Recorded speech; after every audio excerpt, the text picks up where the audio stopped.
À présent, nous souhaitons tester si le pourcentage d'essoufflé a diminué du fait du traitement, donc entre avant et après traitement.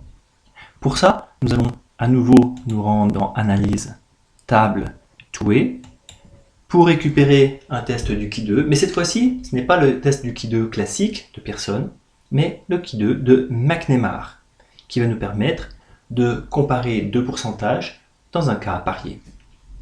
Donc je garde souffle 1, souffle 2. Je n'ai pas besoin de Expected Counts ici.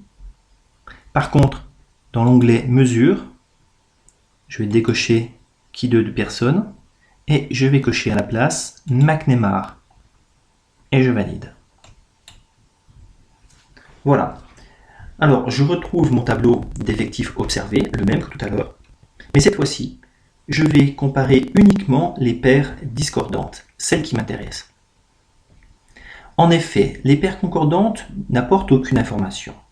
Ici, j'apprends que 28 personnes n'avaient pas d'essoufflement, n'en ont toujours pas. 36 étaient essoufflés, le sont toujours. Par contre, là, je vois que 14 individus qui n'étaient pas essoufflés après l'étaient avant.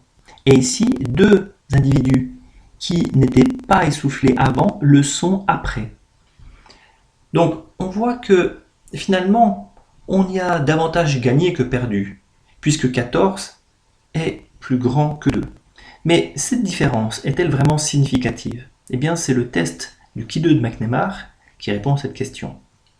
Comment on s'y prend? Eh bien, on fait la différence de ces deux valeurs, 14 moins 2, 12, au carré, 144, et on divise tout ça par 14 plus 2, par 16. Et on va obtenir 9.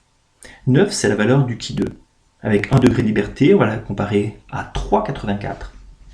Et une fois encore, on a un p-value qui est significatif puisqu'il vaut 0,27%.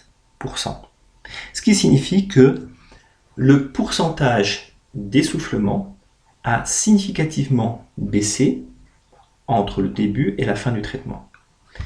Si on veut avoir les valeurs de ces pourcentages, eh bien, le pourcentage d'essoufflement, il était de 50 sur 80, il est passé à 38 sur 80. Donc pour comparer ces deux pourcentages, on compare en fait le nombre de paires discordantes.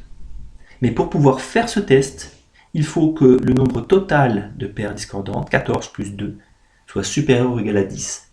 Sinon, on va utiliser un autre test. En fait, on va utiliser une correction, la correction de Yates.